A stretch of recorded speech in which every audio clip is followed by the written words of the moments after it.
Hola, hola, hola, hola, ¿qué tal? ¿Cómo andan? ¿Qué dicen, amigos, amigas? Bienvenidas al Club Deportivo Vibra, una nueva edición acá en este hermoso canal @Vibra Bonaerense, donde vamos a ir compartiendo desde acá, desde el buffet de nuestro club, nuestra mirada del mundo, como lo hacemos cada jueves, en una semana que ha sido muy especial y muy particular. Bueno, son los días, los contextos que estamos viviendo en la Argentina y que también obviamente repercute eso en el ámbito deportivo y el deporte, que por supuesto también tiene su propia realidad. Nosotros no nos gusta, somos felices viendo esa realidad desde el buffet de un club, de nuestro club, que es el Club Deportivo Vibra.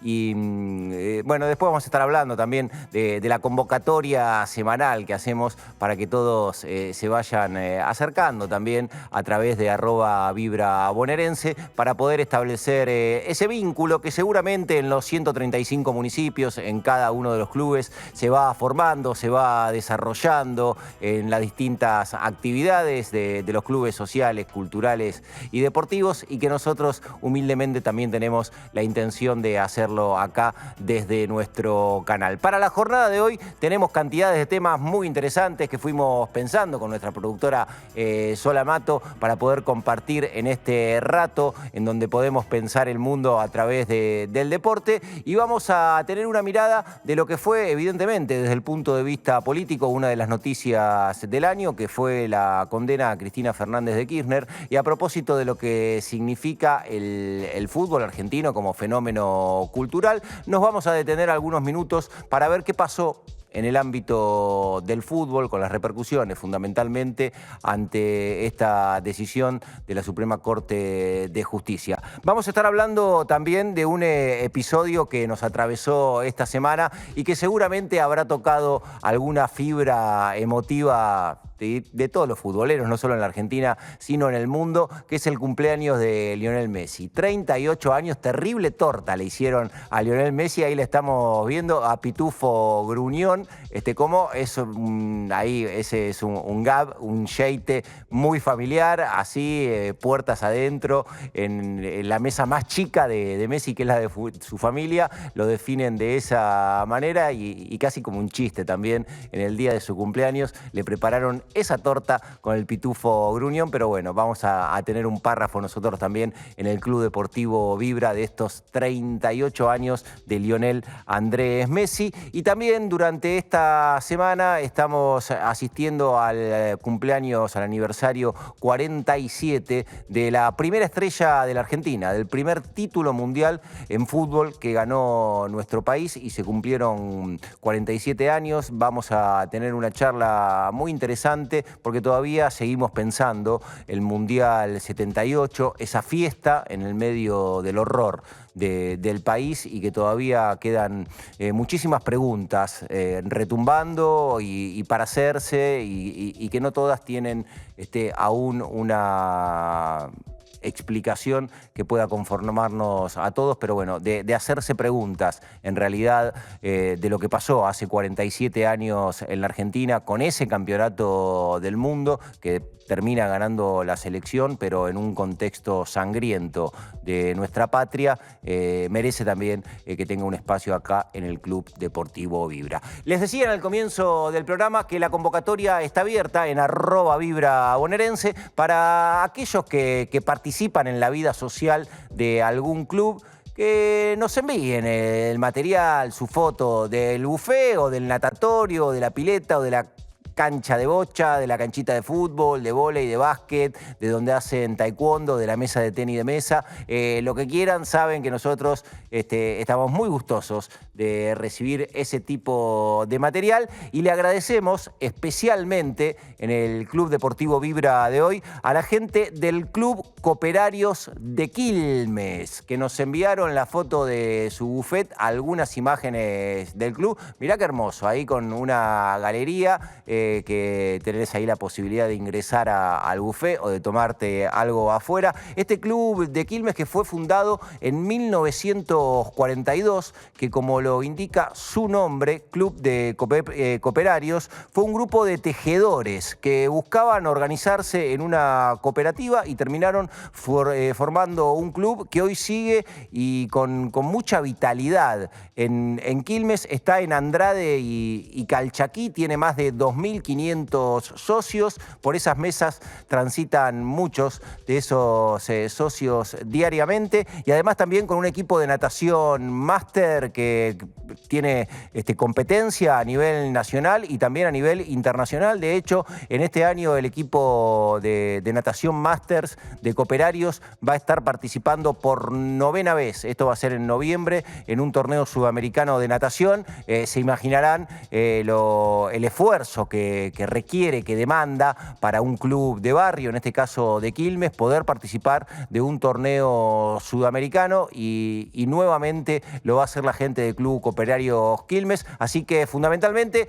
les agradecemos por abrirnos la puerta a través de estas fotos, de estas imágenes del club y de compartir con nosotros acá en el Club Deportivo Vibra esos espacios tan hermosos, tan maravillosos de encuentro que se dan en los clubes de nuestros 135 municipios en la provincia de Buenos Aires. Lo anunciábamos como el primer tema en el Club Deportivo Vibra. Se cumplieron ya más de 2 semanas del fallo de la Corte contra Cristina Fernández de Kirchner. Conocimos la noticia el 10 de junio y el fútbol ocupa para todos los argentinos un lugar central en la agenda. Culturalmente hay pocas cosas que tengan la incidencia que tiene el fútbol y evidentemente ante cada uno de los episodios que se van sucediendo en nuestro país, fundamentalmente aquellos que tienen algún tipo de sensibilidad social, si bien no es un número grande el de jugadores de fútbol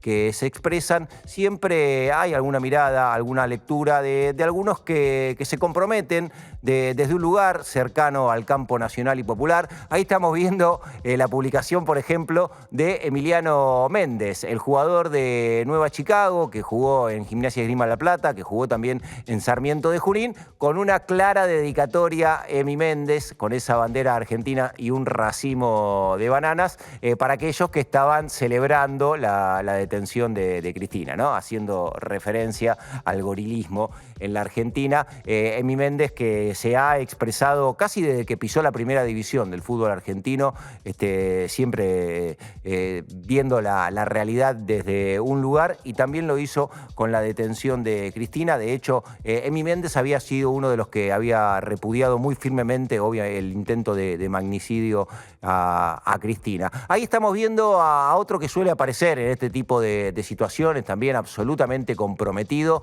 que es el Chino Vizcarra, con un posteo clarísimo, una hermosa foto de Cristina Kirchner y un mensaje claro también que apareció ahí a las horas de conocer el fallo de la Corte. El Chino Vizcarra, ex delantero de Rosario Central, de Platense, que tuvo un paso también por Gimnasia y Esgrima La Plata y que ya fue entrenador, se retiró hace unos años, en el 2000 dejó la actividad, pero tuvo 17 años de carrera. Uno de los primeros que apareció y que salió con esta foto en sus redes fue Juan Cruz Comar, otro futbolista, en este caso defendiendo la camiseta de Rosario Central, que se formó en Renato Cesarini y debutó en la primera de Boca, y habitualmente también aparecen algunos mensajes de Juan Cruz Comar y expresiones en este tipo de situaciones. De hecho, además de acompañar causas vinculadas a los derechos humanos, ahí lo estamos viendo cuando jugaba en Talleres de Córdoba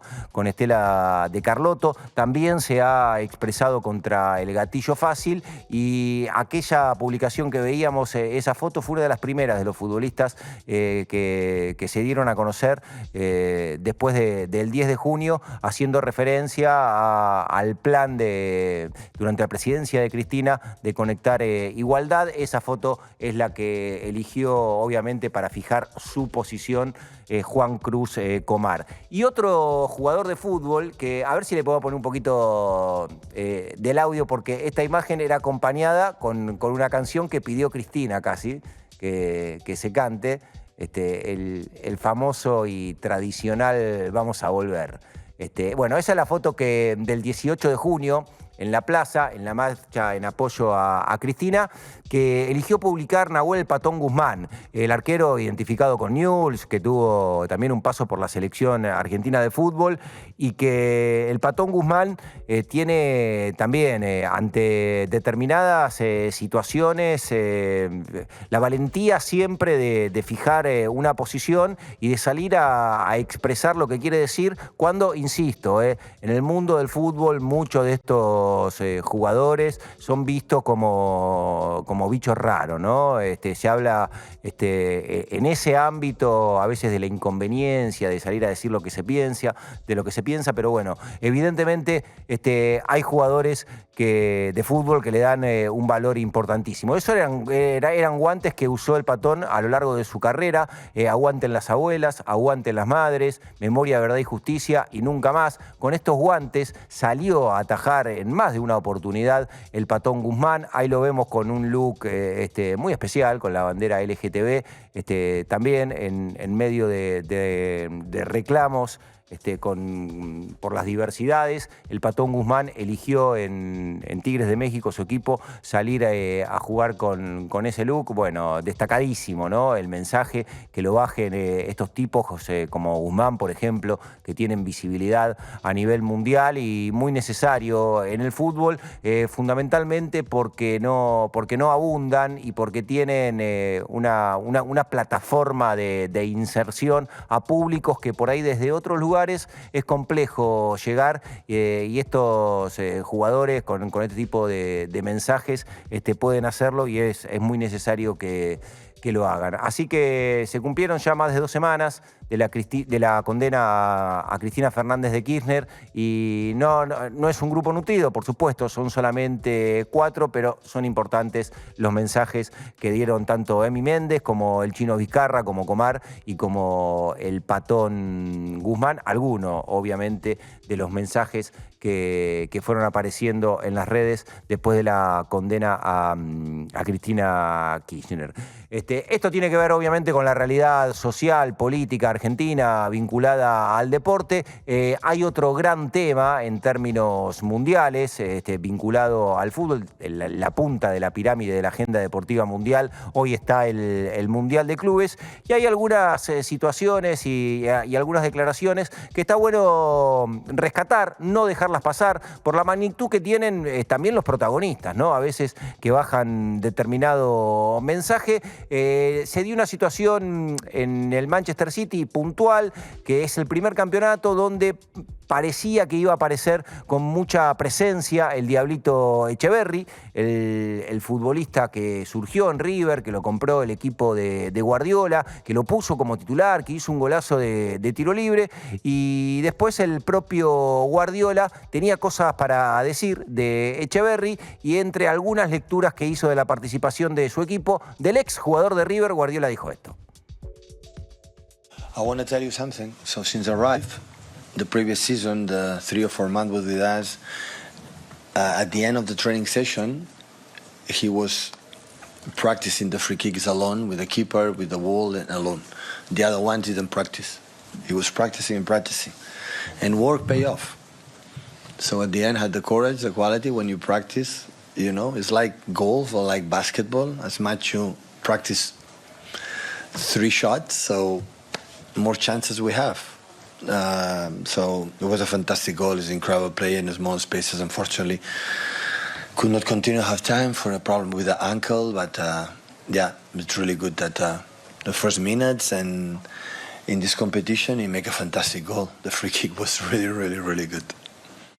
Bueno, entre tantas cosas que van pasando en el Mundial de Clubes, sin duda que la aparición del Diablito Echeverri con ese tiro libre, para él en términos individuales, fue importantísimo. Después, lamentablemente, y ahí lo decía en el pasaje de la conferencia de prensa, el Pep Guardiola, hubo una lesión que todavía no se termina de conocer la magnitud, si lo dejará completamente afuera de la competencia. Da la sensación que sí, ojalá que pueda tener más minutos porque lo necesita. Quedará marcado también en el calendario histórico de River, este pasaje de la historia como el momento en el que surgieron el Diablito Echeverri y Franco Mastantuono, los dos coincidiendo ahora en el Mundial, uno todavía por muy poco tiempo con la camiseta de River, ya la última competencia, obviamente el Mundial de Clubes para sumarse al Real Madrid, y el otro es Echeverri, casi contemporáneos generacionalmente, llegando a la primera de River en conjunto, primero con la explosión que generó el Diablo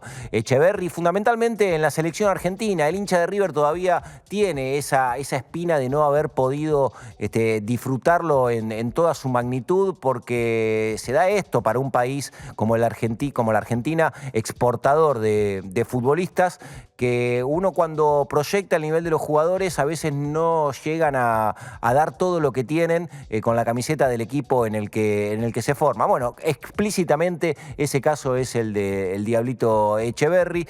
Habrá que ver después la evaluación de Mastantuono cuando empiece a pisar la primera del Real Madrid, pero Echeverri necesitaba evidentemente minutos, necesitaba evidentemente confianza, y en este Mundial de Clubes, insisto, más allá de la lesión que seguramente termina generando ese contraste emocional con Echeverri, haber debutado como titular, haber tenido la confianza del entrenador y de sus compañeros para que pueda patear tiro libres y después la colgó en un ángulo. Bueno, es el comienzo de algo y está buenísimo que le haya pasado en una competencia que se mira en todo el mundo. Y después también quería que compartamos una reflexión de Luis Enrique en relación a lo que está sucediendo en el Mundial de Clubes. Luis Enrique es un tipo absolutamente rico desde lo que tiene él como contenido para dar, digo, más allá de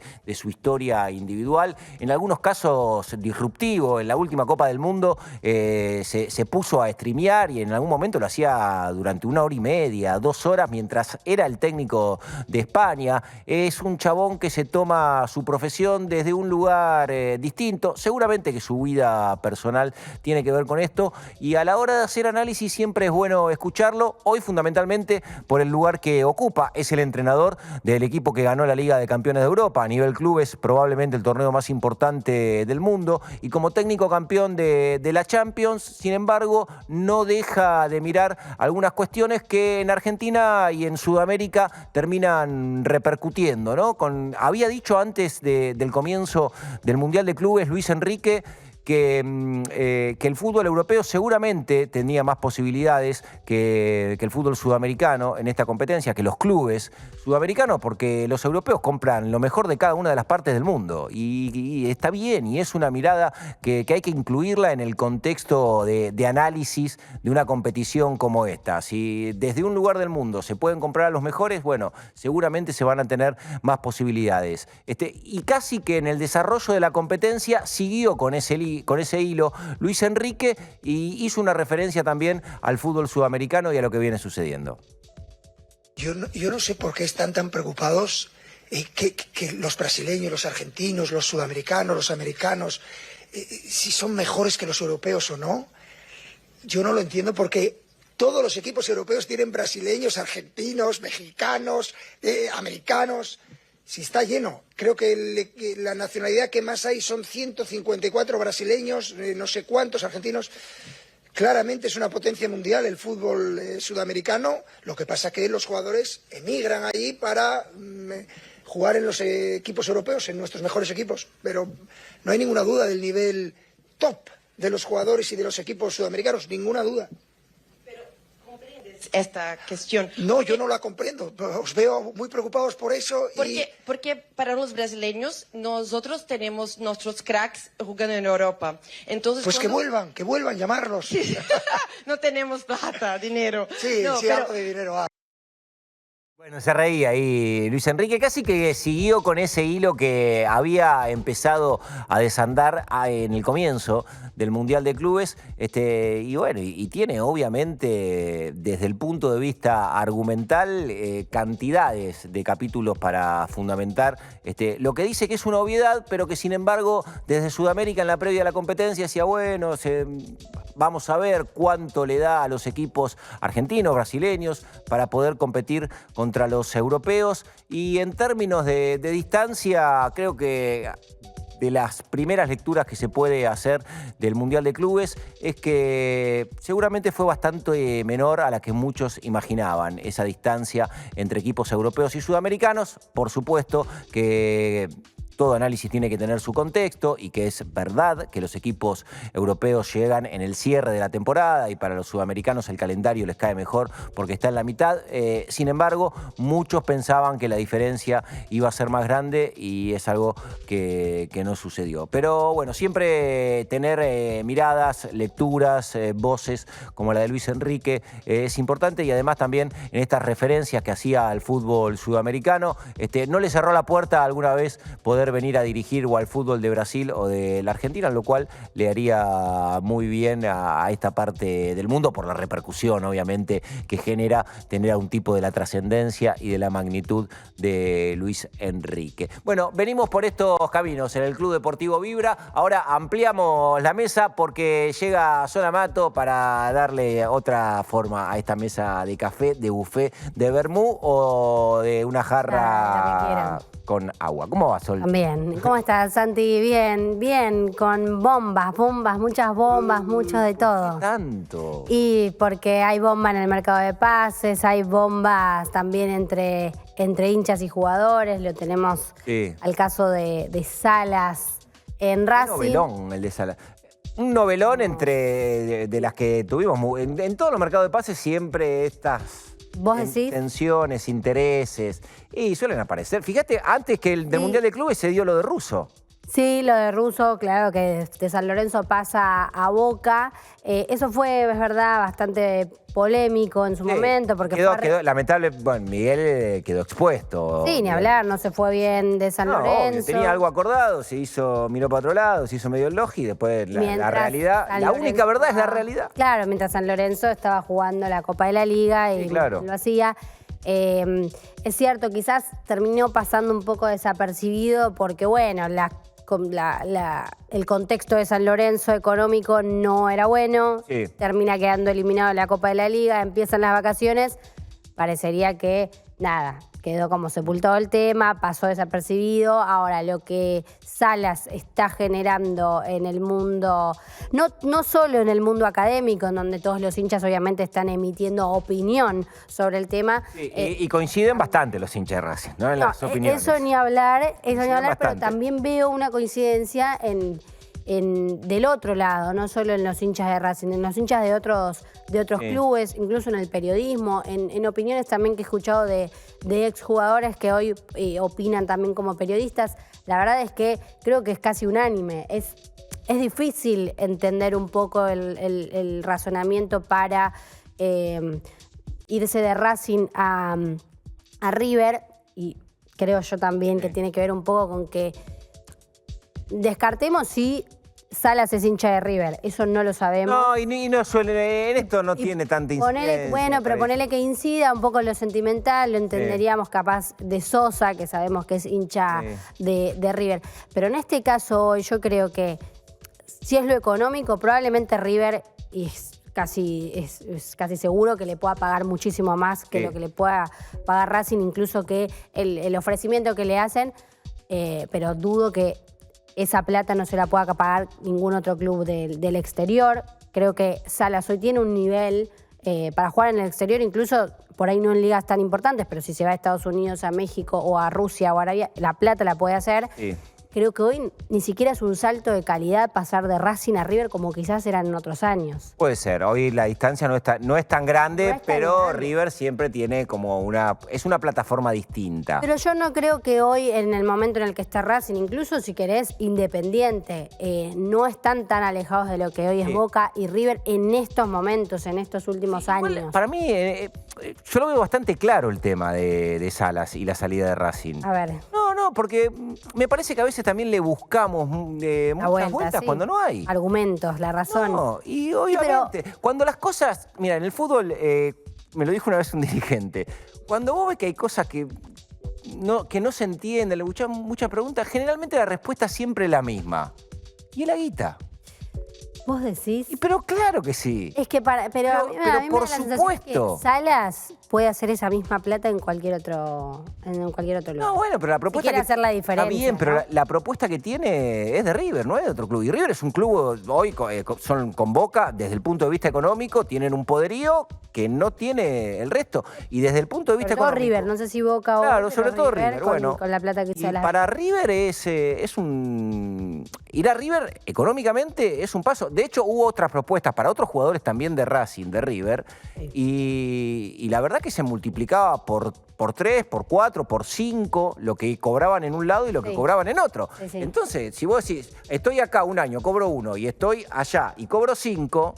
Eso, sí, puede ser lo que sea la plata, pero también hay una cosa, más allá de que en este caso encima Salas es como el hijo futbolístico de bueno, Costas, esos son los matices. Costas es Racing, es lo que un poco también, digamos, entra en la polémica porque, insisto, no es un jugador cualquiera, es un jugador que fue tenido en cuenta por el técnico, que lo trajo el técnico y que incluso construyó un cariño con los hinchas, incluso con sentido de pertenencia. La verdad es que justo es un jugador que además de ser fundamental en el equipo, para mí construyó un cariño con la gente de Racing. Y que sin desmerecer la carrera de Salas, de alguna manera Racing lo sacó del ostracismo. No era un pibe que aparecía como una que no figura, tenía ni los mucho flashes. menos. Ni hablar. Por eso digo, más allá también de lo que le pueda llegar a deber o no a Costas, andás a ver la charla que tuvieron, es también cómo te vas de un club en el que sos querido, en el que conseguiste cosas importantes, en el que probablemente, no sabemos después cómo le irá en River o no, pero en el que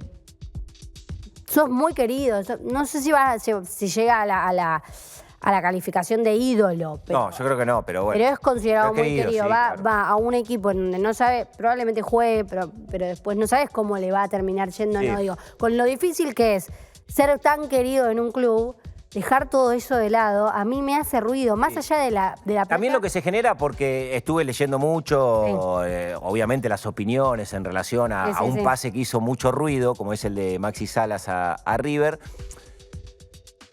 En este caso las reacciones y la bronca es directamente proporcional a lo que vos decías, al cariño que generan. Sí. Cuando vos a un jugador en cualquier club lo querés mucho, si después hay una situación... Es increíble. La bronca y la reacción negativa, bueno, será directamente proporcional a todo ese amor que le dieron.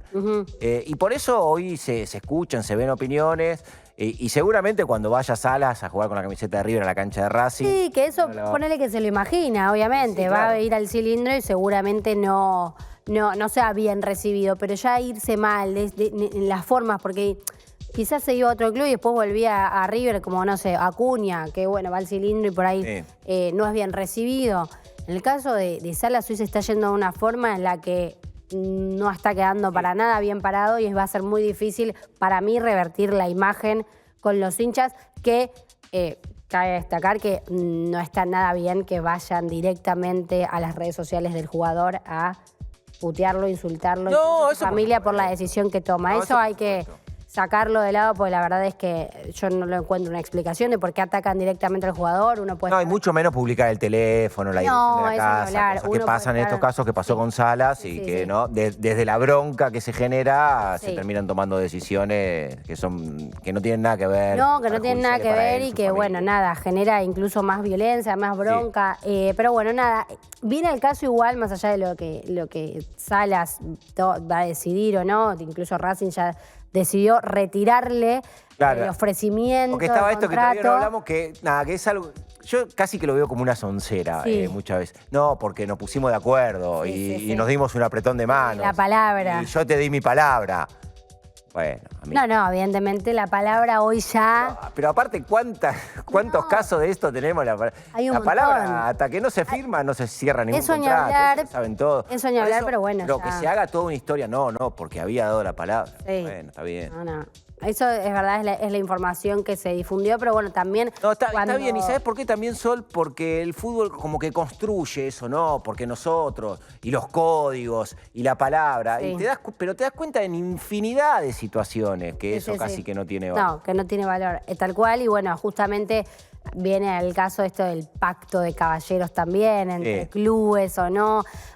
Sebastián Verón que se mete en esta disputa. Lo salió a bardear a Brito. La tenía guardada. A Gallardo. Sí, la tenía guardada, tenía bastante molesto de aquella vez en el que mostró un cierto interés por Driussi, que iba a ir a River.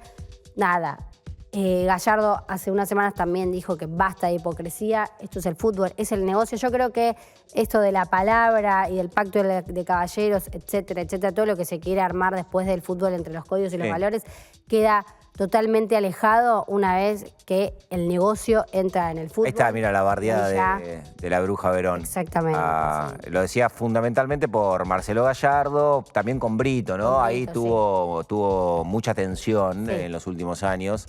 La Bruja Verón, tanto con el entrenador de River como con el presidente de River. Pero bueno, va a ser un tema para largo y bueno, veremos después cómo le va a Salas, ¿no? Sí, ¿sabés que hay algo ahí en el proyectando que fundamentalmente yo vi muchísimo a Salas en Racing, vi muchísimos partidos de River, y hay solamente una anotación que desde el punto de vista del juego, yo lo tengo por ahí como un interrogante de lo que puede pasar con Salas en River desde este lugar. Racing es un equipo que juega de una manera. Sí. De esa manera fundamentalmente intenta explotar a Maxi Salas en espacios o yendo al combate de la segunda pelota, pero es un juego que se piensa bastante distinto en ofensivo a cómo juega River y a cómo le juegan a Racing y a River, porque Salas suele jugar con un espacio, con un lugar que River en la mayoría de los partidos, River suele, hay algo que es reiterativo, River juega en el 80% de los partidos, 85%, casi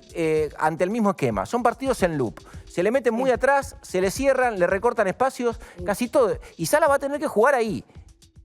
Cuando en Racing jugaba de otra manera. Sí. O sea, con poco lugar, con otro desarrollo de la técnica. Tendrá que mostrar cosas, algunas distintas a las que mostró en Racing, para poder destacarse. Yo creo que Gallardo, sabemos todos que es un gran técnico, por algo y decide apuntar hacia él. Es cierto que la decisión yo creo que se acelera con Driussi lesionado en el Mundial de Clubes. Sí. Y ahí se ve en la desesperación. Habrá que ver cómo termina entrando en la idea es otro punto. De hecho, le pusieron pasacalles hasta en Avellaneda a Gallardo. Ah, bueno, porque, sí. ante estas situaciones, y pasó en otros casos también, y Gallardo llama a los jugadores. Pero desde ese lugar, la verdad que no sé, porque tiene que ver con lo otro, con el pacto de caballeros. Yo no sé cuál es el código. En ese sentido, Gallardo quiere lo mejor para su equipo. Sí. Y hay un jugador que está en otro club y lo quiere y lo llama. Sí, pero hay momentos. Acá estamos hablando de que Gallardo se comunicó con Salas, Gallardo pensando hoy en el Mundial de Clubes. Está hablando en el momento en que se comunica con Salas, River estaba jugando el Mundial de Clubes. Por otro lado, un Salas que está en plena pretemporada de un club, salve de lo que figura y también qué es lo que se le dice, ¿no? El técnico que lo ilusiona, no solo con el dinero, sino que va a ser tenido en cuenta, seguramente lo va a querer de titular. ¿Y cómo haces después? Si no se termina dándole la cláusula de rescisión o, no sé, el acuerdo entre las partes, un jugador que se termina ilusionando un montón por un club porque lo desean, qué sé yo, ¿cómo haces después para bajarlo a la realidad y después decirle, no acordamos, no sé, entre... Sí, en el caso de Salas creo que, como hay mínimo saben que la de la cláusula la tienen. Sí, pero ahí hay una intención que no sé si hay mucho código. O sea, una cosa para mí es que un técnico argentino llame a algún futbolista del fútbol argentino, pero estando, no sé, en Europa, estando en otro país, te cuento que acá vamos a jugar, jugamos así, así. Ahora, de River, con un rival directo, para mí hay un cierto código que se debería cumplir, más allá de que lo que dice Gallardo es que primero él necesita saber si al jugador le interesa o no venir a Racing, a River en este caso. Y lo quiere convencer. Bueno, pero después lo tenés que seguir. Pero por eso yo con lo que disiento un poco con el tema de esos códigos, ¿no? Que no están escritos en ningún lado, que son todos tácitos. ¿Qué sé yo? Gallardo busca lo mejor para él. Que obviamente que no piensa en Racing, y claro, por supuesto que no piensa en Racing, que lo quiere disminuir como equipo porque ve un potencial competidor, y probablemente, pero siempre me parece que el foco, y que hay que intentar verlo del lado de River, y el chabón quiere lo mejor para River, siempre. Sí. Y si él cree que eso es lo mejor para River, lo va a intentar. Del otro lado, Boca. Un mal momento. Sí. Lo que se dice ahora es que va a haber un operativo limpieza en el plantel. Russo ya le bajó el pulgar a varios. Algunas son figuras, tal es el caso de Rojo. Figuras de peso, que tienen un liderazgo también en el equipo. Un Rojo con el que ya tuvo varios cortocircuitos. Chiquito Romero pareciera que también va a estar en esa lista. Ceballos, que ya había tenido algunas ofertas del exterior, no las habían rechazado, pero ahora se buscaría también que no continúe. Fabra, que hace rato se habla de que Fabra va a ser recorrido del plantel, pero bueno, Gago cuando llegó quiso darle oportunidades, quiso tenerlo también en cuenta, pero ahora parece que se termina su ciclo finalmente, y habrá varios nombres más. Estos son los nombres de peso, incluso se busca también hasta rescindirles el contrato. Un Boca que ahora va a estar de vacaciones unos días, pero que tiene que empezar a mirar tiene que empezar a tener el horizonte más claro de acá a fin de año, porque este es un año para el olvido. No, total. Lo que le viene pasando a Boca en el 2025, si no logran rápidamente reconvertirlo, la verdad que no sabe dónde va a terminar la crisis deportiva.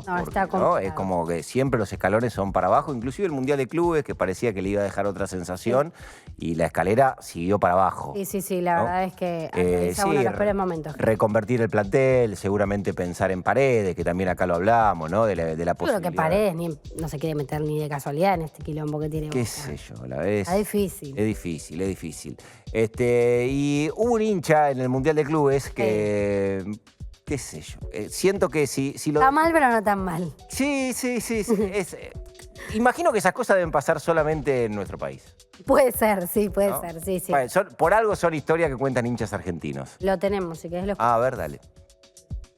¿Qué significa ser de River? No, es la vida. Dejamos todo por los colores. Imagínate, yo vengo de Mendoza. Soy de River,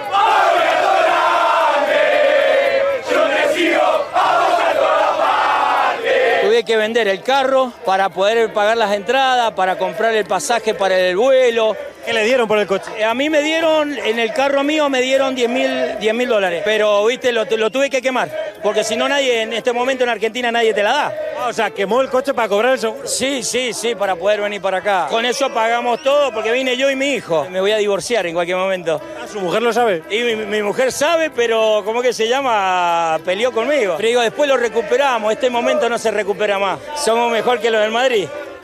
Porque los del Madrid no hacen tanto esfuerzo. El único que hace esfuerzo ahí es Edu. Un abrazo para Yusel, lo mejor que tiene el chiringuito. Yusel, un gran abrazo, no te conozco, pero la verdad que sos un capo manejando el programa. La verdad que sos genial. Es una locura, porque esto no se da y tengo fe que vamos a salir campeones. Bueno, prendió fuego el auto. Es increíble. Para cobrarle al seguro dijo que le pagaron $10.000. Yo no sé cómo se... Esa fue la única manera que tuvo de quemó así, juntar la guita para ir a ver a River. Fue la única forma, no sé cómo se quemó así al aire, y creo que jamás pensó que se iba a viralizar tanto su historia. Porque, ¿sabes qué? Yo pensé lo mismo, Sol. ¿Puede tener un vuelto este chabón por parte de la compañía de seguro? Vos decís, loco, le pagué 10 lucas verdes a uno que ya está diciendo yo creo que sí, abiertamente que... ¿Cuántas historias conocemos de estas? Yo conozco varias en las que hicieron pasar, capaz, algo del seguro... Sí, pero no salís a poner la cara y a contarlo en televisión. Por eso, que ya lo digan en televisión. A uno ya más o menos sospecha. Hay algunas cosas que sabes que hay gente que lo hace. Ahora lo dice en televisión, lo asegura. Alguna acción tiene que tomar la aseguradora, porque si no, cualquiera se pasa de vivo. Pero bueno, nada. ¿quién no haría cosas locas por ir a ver a su club también? Y es verdad, acá el no me quemé casi que se lo tiene que decir él mirando al espejo. No, sí. ¿No? El hijo que estaba por ahí, no. Hiciste bien, no hace falta, ¿no? Enrostrarla así. Bueno, ojalá igual que no le pase nada. No nos vamos a poner nunca al lado de la compañía de seguro. No, jamás. Jamás. Y que no tenga vuelto esto. Gracias, Sol. Nos vemos, Santi. Bueno, ahí estaba Sol Amato con este repaso de noticias, mercado de pases, mundial de clubes e historias insólitas como la de este hincha de River. Lo decíamos en el comienzo del programa, que fue una semana también que estuvo atravesada por el cumpleaños de Lionel Messi. Lío llegó a los 38 años, todavía en competencia con su equipo en el mundial de clubes. Una vez más, como tantas veces, vistiendo la camiseta de la selección en Copa América, en mundiales, le toca atravesar la fecha de su natalicio en el medio de una competición importante, hoy en el Mundial de Clubes. Ahora vamos a repasar un video con muchas opiniones sobre Lionel Messi, de tantas definiciones. Son 38 años, lo venimos viendo hace más de, no sé, desde que Leo debutó en el comienzo de los 2000, antes de que pise la primera del Barcelona, que ya se venía hablando de un pibe que era descomunal, lo que jugaba al fútbol, y una carrera de 20 años ya en el tope, en la cima del mundo. Es difícil encontrar una definición, y esto de superarse constantemente, esto de hacer de lo extraordinario lo cotidiano. Bueno, eso también nos enseñó a nosotros como espectadores a lo largo de la carrera Messi, donde siempre parecía que había algo más. Yo, de tantas definiciones que he escuchado, leído de Lionel Messi, siempre elijo quedarme con una de Alejandro Sabella, que dijo una vez, el ex entrenador de Estudiantes, que el desafío de Lionel Messi, lo que planteaba la carrera de Leo, era directamente con la lengua española. Que el desafío es encontrar los adjetivos, porque evidentemente para definir a tremendo futbolista ya no había a disposición más adjetivos. Vamos a ver este video con muchas opiniones de Lionel Messi, con mucha gente querida por Leo, que se publicó a propósito de los 38 años. Verlo cómo corre, el desgaste que hace, correr las últimas pelotas en los últimos segundos del partido, dejando la vida, lo ves ahí también feliz y te pone la piel de gallina, y como compañero es ir y dejar todo también por él, porque es el mejor de todo, y tenerlo como compañero es un orgullo tremendo. Tú lo ves sentado, o sea, sí, con su mate, ¿no? Y la gente piensa que no, marico, el bicho es... El tipo más normal que yo he visto en mi vida. Más normal. Y el tipo es el más conocido. Mira, ni Dios es tan conocido como él y Cristiano. To describe him with one, he's a winner. It's simple as that, is a winner. Gente sintió identificada que después de tantos años, él haciendo feliz a los demás, era momento de que él sea todo lo feliz que se merecía.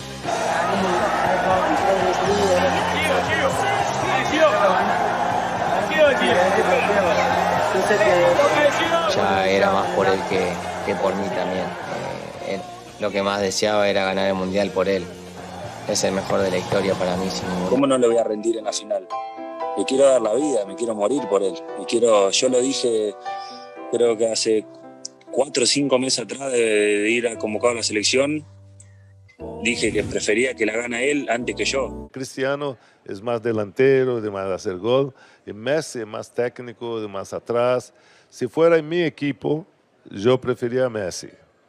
No doubt. Messi no tiene techo, Agüero no tiene techo.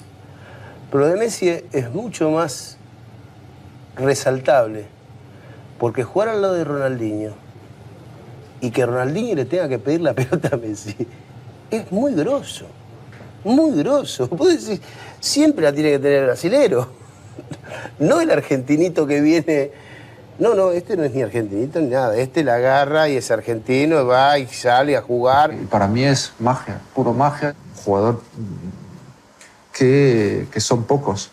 lógicamente futbolístico, porque por todo pero cuando habla, te puedo garantizar que cuando habla dice las palabras justas y lo que le transmite al compañero, yo no lo vi nunca, en ninguna persona, no futbolística, o sea, en ninguna persona vi todo lo que pueda transmitir.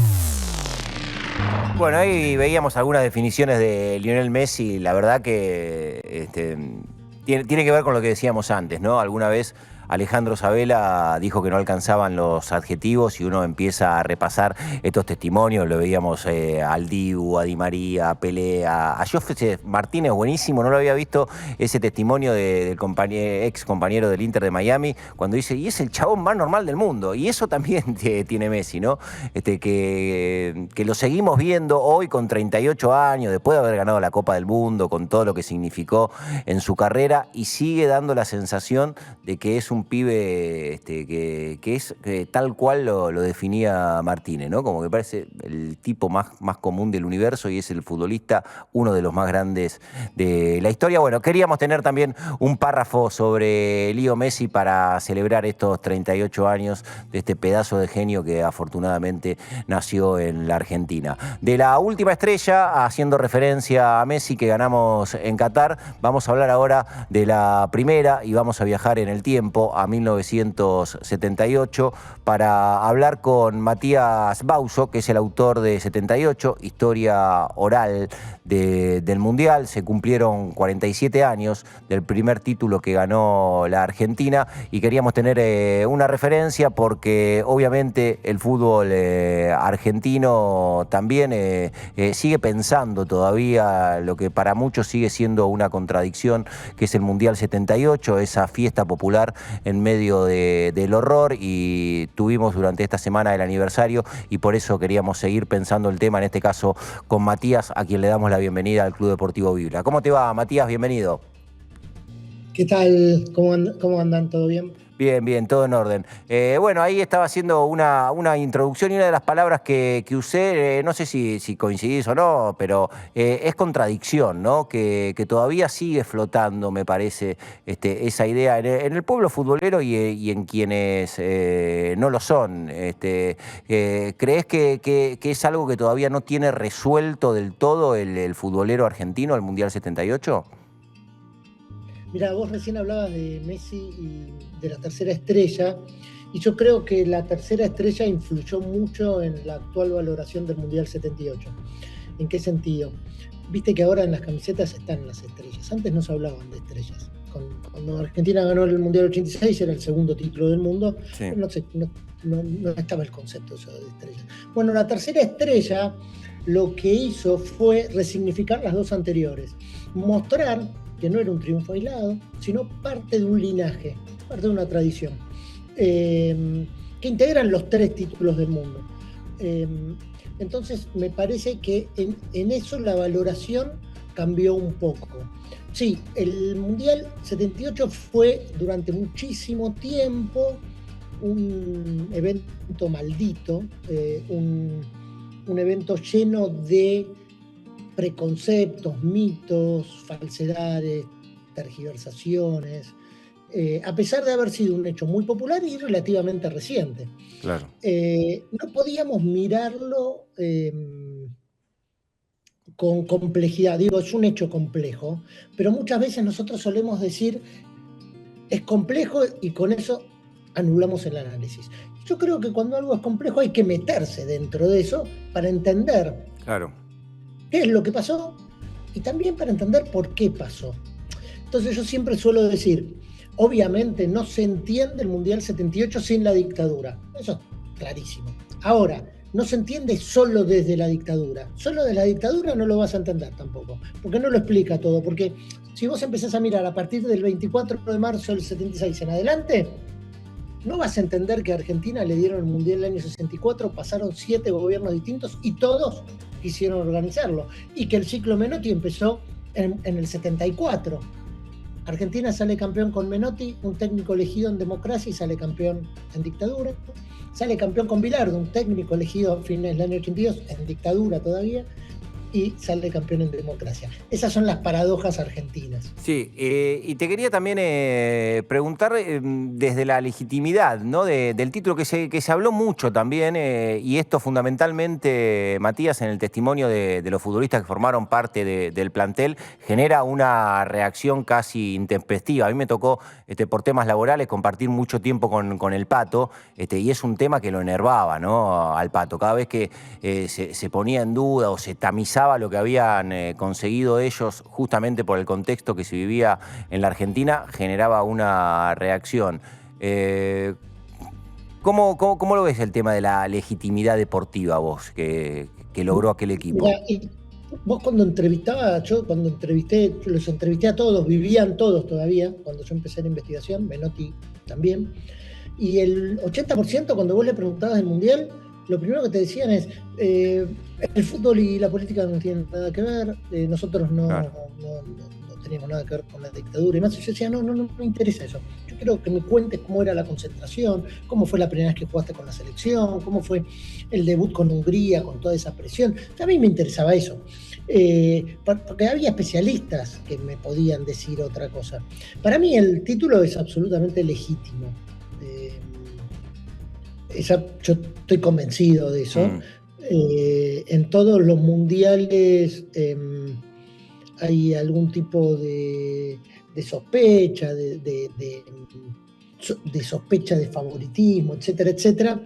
Yo creo que el Mundial 78 fue tan legítimo como cualquier otro, sobre todo de esas épocas, y que la gesta deportiva de estos 22 jugadores y de ese cuerpo técnico fue durante muchos años injustamente menospreciada. Claro. Que, dicho esto, que hay hechos polémicos a lo largo del Mundial que todavía no están resueltos, claramente el partido con Perú es el más evidente, sí. Que yo digo que es el partido más largo del mundo, que se empezó a jugar una vez que Argentina terminó el partido con Brasil, o sea, 3 días antes de jugar ese partido, y 47 años después se sigue jugando, porque se sigue opinando, Yo lo que propongo es que la gente vea el partido. Antes estaba en YouTube, ahora no está en YouTube, pero supongo que está en FIFA.com. Yo propongo que la gente mire esos 90 minutos y después saque sus propias conclusiones. Y que lo mire dentro del contexto. Los contextos, en este caso, son 2. Uno es el fútbol de la época, ¿no? Claro. Cómo se jugaba el fútbol a fines de los 70. Y el otro es cómo jugaba ese equipo de Perú. Están los otros 5 partidos de Perú disponibles que jugó en ese Mundial. Yo los vi varias veces todos. Y era un equipo muy, muy endeble defensivamente. Claro. Eso es una realidad también. Matías, te pregunto recién hacías una referencia a todos los testimonios, a la gente que entrevistaste, obviamente, para tu laburo sobre el Mundial 78. Te quería preguntar si hubo algún testimonio puntual, o más de uno, que te hayan impactado puntualmente y que por ahí te hicieron cambiar algunas cuestiones de tu percepción en relación a lo que había pasado en el Mundial 78. Sí, a mí hay varias cosas que... Algo lindo de esto, que si uno entra con honestidad en un proceso largo como este, pues me llevó 5 años, 150 entrevistas y demás, es ir eliminando tus prejuicios y ir sorprendiéndose con lo que uno descubre, ¿no? Y me pasaron muchas cosas de esas, pero a mí una de ellas es el cariño que le tomé a los jugadores, que creo que lo mostré un poquito ahora, porque vos veías jugadores, Luis Galván, que murió ahora, que vivía en Córdoba, Omar La Rosa, jugadores que, digamos, de la clase media de ese equipo, que se emocionaban. Yo todas las entrevistas a los jugadores le terminaba preguntando qué se siente ser campeón del mundo. Y todos se emocionaban. Oviedo, la Cata Oviedo, un jugador que vive en Córdoba, que cuando yo lo entrevisté laburaba de sereno, ahora tiene un laburo municipal, que fue todos los partidos al banco, porque Menotti pensaba que había 5 suplentes nada más y 2 cambios permitidos, para que se entienda. Menotti pensaba que él podía ocupar los 4 puestos de la defensa y ser 5 también. Entonces él iba a todos los partidos al banco por esa polifuncionalidad. Y solo entró los 6 minutos finales contra Perú, los minutos finales, porque Claro. la anécdota va a esto. Cuando le pregunto, bueno, ¿qué sentiste estos 6 minutos? Me dice, no, fueron 7, me dice él, fueron 7 minutos. Claro. Bueno, ¿qué sentiste? Me dice, fueron los 7 mejores minutos de mi vida. Qué lindo. Y se emocionó. Sí, sí. Otra cosa que me hizo cambiar fue la importancia del ciclo Menotti, que eso no estaba visto. Como el Mundial había quedado bajo la exclusiva esfera de la dictadura en la mirada, nadie se había puesto a pensar cómo Menotti creó la selección argentina moderna. El concepto que hoy vivimos de selecciones, eso lo instaló Menotti. Lo otro que logra Menotti es que el jugador argentino esté a la velocidad competitiva del europeo, que antes eso no sucedía. Cuando jugabas con los europeos, en el Mundial 74, Holanda nos gana 4-0 y nos podría haber hecho 8 goles. Argentina juega 6 partidos en el Mundial 74, de los cuales solo le gana a Haití, los otros 5 no los gana. Y lo otro que me sorprendió mucho fue 2 cosas más. Una, que todos los exiliados argentinos estaban a favor de que se jugara el Mundial y que Argentina lo ganara. De hecho, cuando Argentina sale campeón, salen a festejar en Ciudad de México, en Madrid, en Barcelona, en París, y la gente los miraba diciendo, estos tipos están locos, esto va a favorecer al gobierno que los echó, que les mató a los amigos, que los hizo exiliarse, y estos los miraban en caravanas, yendo hacia el centro de la ciudad, y los miraban y decían, sí, pero yo soy campeón del mundo. Esa cosa del argentino y el fútbol, digo, ¿el fútbol es importante o no es importante? Claramente, no estoy diciendo que esté bien, pero claramente es importante. Claramente No, es no, importante. sin duda. Digo, este mal humor que tengo yo hace 2 días con lo de Salas. Claro, lo compartimos. El fútbol es importante. Sí, sabés que nombraste a Menotti hace un ratito, Matías, y es todo un capítulo también, Menotti, ¿no?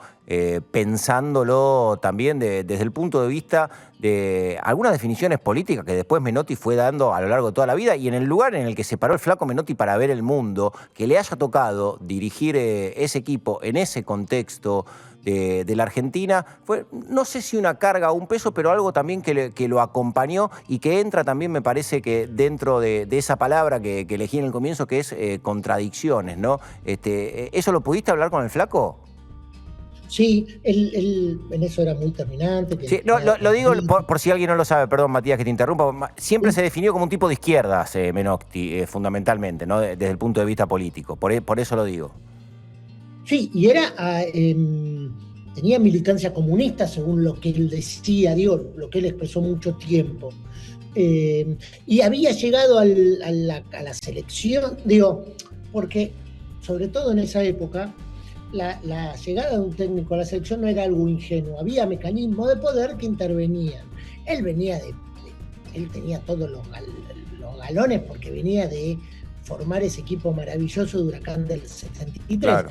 Pero la disputa estaba entre él y Grigol, que era el técnico de Central, que también había ganado 2 campeonatos, y Di Stéfano, que estaba en España y que era una vaca sagrada. Entonces era muy importante también Di Stéfano. Bueno, él llega, era muy joven, llega porque el presidente de la AFA era Bracuto, el que era presidente del Huracán, que a su vez llegó a presidente de la AFA porque era el médico de los sindicatos, apoyado por Lorenzo Miguel. Entonces él tenía el apoyo de los sindicatos peronistas cuando entra. Y cuando llega el golpe de Estado y empieza la dictadura, Menotti piensa que lo van a echar y lo mantienen. Y él no hace ninguna declaración, porque yo eso lo busqué obsesivamente. En esos años no hace ninguna declaración en favor de la dictadura, es más, lo buscan. Él es cauteloso. Y en el año 81, cuando sale la primera solicitada por los desaparecidos, firman Borges y firma él. Digo, y él, la verdad, algunas posturas políticas posteriores de Menotti, sobreactuando su militancia y demás, para mí fueron un poquito excesivas, pero la actitud durante ese tiempo fue digna. Claro, cuando termina el proceso y llega la democracia, él fue sindicado como el director técnico del proceso. De hecho, salió un libro en los kioscos que vendió decenas de miles de ejemplares, y claro, él traía esto de haber sido el técnico durante la dictadura y la derrota del Mundial 82, ¿no? Claro. Que lo igualaron en revistas donde lo ponían como un héroe cívico casi, lo igualaron en un momento con Galtieri, porque la derrota en Malvinas y la derrota del Mundial 82 ocurren simultáneamente. Entonces la revista La Semana, editorial Perfil, los pone a los dos en tapa y dice, bueno, como los mariscales de la derrota, una cosa así, equiparándolos, cuando, bueno, uno es un técnico de fútbol, el otro un militar que llevó al país al desastre, ¿no? Claro. Matías, te pregunto por algo que sucedió después de la Copa del Mundo, creo que unos cuantos años, vos me lo vas a decir con precisión, de la Copa del Mundo del 78, que fue esos encuentros que se dieron, que no sé si muchos, pero sí obviamente muy promocionados, porque por lo menos desde mi perspectiva creo que faltó algo más de eso, de encuentros de campeones del mundo con madres, con abuelas, con hijos, hoy con nietos, que esos encuentros son los que definitivamente cierran esto de la legitimidad de aquel campeonato para aquellos a los que todavía les sigue haciendo ruido por el contexto. Hubo una tensión absoluta entre los jugadores y los organismos de derechos humanos durante mucho tiempo, porque los jugadores consideraban que ellos eran, los organismos de derechos humanos eran los que le sacaban validez a su logro deportivo, ¿no? A su gesta profesional. Hay que pensar, por ejemplo, que Eve Bonafini me contó a mí, que mientras ella lloraba en la cocina, el marido gritaba los goles en el living. Eso pasaba en muchas casas. Después del año 2000 se producen algunos encuentros. Villa y Luque se juntan con abuelas y con madres, y son encuentros muy constructivos. Luque viaja con madres y abuelas a Holanda, también, en otro momento, pero fueron esporádicos los encuentros. Y después, cuando se cumplen, yo ahora no me acuerdo, creo que son 25 años que hay un partido en la cancha de River, que lo organizan también los organismos. Algunos jugadores participan de ese partido, pero no fue mucha gente, fue un poquito antes del kirchnerismo o en los albores del kirchnerismo, así es cuando se cumplen 25 años, en el 2003, y fue un partido donde no fue mucha gente, y algunos jugadores ya participaron. Ahí, a partir del nuevo siglo, del siglo XXI, ese resquemor porque los organismos también tenían resquemor con los jugadores, era mutuo el resquemor. Se fue aflojando y empezó a haber un diálogo no tan fluido, no tan masivo, pero sí empezó a haber una mirada mucho más comprensiva de ambos lados. Bien, Matías, te agradecemos por este rato. La verdad que repensar una historia que todavía tiene muchas preguntas para hacerse, parece necesario también para el futbolero en la Argentina. Queríamos tener tu voz. Felicitaciones, obviamente, por tu laburo, que ha sido referencia también y punto de partida para un montón de las preguntas que todavía nos seguimos haciendo en relación a Mundial 78. Así que muchísimas gracias, Matías, por este rato. Y antes de despedirte, ¿con quién reemplazamos a Salas? Hay que comprar a Vélez, me parece que está bien. Sí, Alejo Vélez. Esperemos que Duan juegue. Sí. Y yo traería a López Muñoz. No estoy diciendo nada que no digan las redes sociales. Es verdad. Pero esos tres jugadores me gustan, y que se vaya, que no se quede ya, porque ya está envenenada la cabeza, le prometieron demasiado. Sí. Entonces un jugador que se queda así ya no va a rendir. Igual yo escuché lo que decían antes, la palabra tiene que valer. Si vos diste tu palabra, la palabra tiene que valer. Sí, los códigos son falsos porque los utilizan. Ahora, si vos diste tu palabra, la tenés que respetar. Pero ¿cuántos casos ya nos dio muestra el fútbol de palabra que después sin rúbrica? No es el primero el de Salas, yo lo decía de ese lugar, como que hasta que no se firma la historia no se cierra. Eso es distinto, claramente, pero si vos diste la palabra, empeorás. Yo no estoy en contra de que nadie mejore su posición laboral, porque si a vos hoy te ofrecen un contrato en ESPN, o a mí me ofrecen también en el New York Times, me voy. Pero con buenos modos, con preaviso, agradeciendo. Seguro. Porque es innecesario, me parece. Hiciste tu palabra de continuar, por lo menos durante un tiempo Sí, tendrías que para alguien que le dio Pero tanto bueno, como Costa, fundamentalmente en este caso puntual que es el de Salas, ¿no? Porque además tiene ese condimento también. Sí, igual yo estoy muy de acuerdo con lo que dijiste vos. River el 90% de los partidos va a jugar contra un bloque bajo con 8 tipos en el área y rival, y no es alguien que saque ventaja en espacio. Sí, por eso le decía Sol que habrá que ver una versión distinta a la que vimos en Racing, ¿no? Que técnicamente tendrá que mostrar otros recursos. Va a presionar mucho la salida rival, claramente, Sí. que eso River no lo tiene, le va a dar toda la intensidad que no le dan los volantes de 40 años que tiene River, Sí. ¿no? Calculo, pero no sé qué va a pasar cuando no tenga muchos espacios. Seguro. Matías, gracias por este rato, che. Espero que nada bueno. Te mandamos un abrazo. Gracias. Ahí estaba Matías Bauzo, este momentazo en el Club Deportivo Vibra del día, pensando el Mundial 78, autor de 78, historia oral del Mundial. Después se hizo una serie, fue el puntapié, el libro de Matías para la serie Argentina 78. Así que un gustazo nos dimos en el Club Deportivo Vibra de hoy. Hasta acá llegamos, nos vamos a encontrar el próximo jueves en este hermoso canal que es @Vibra Bonaerense. Nosotros acá, desde este espacio, desde el buffet de nuestro club, que intentamos cuidarlo de la mejor manera porque somos socios y los clubes son de los socios. Chao.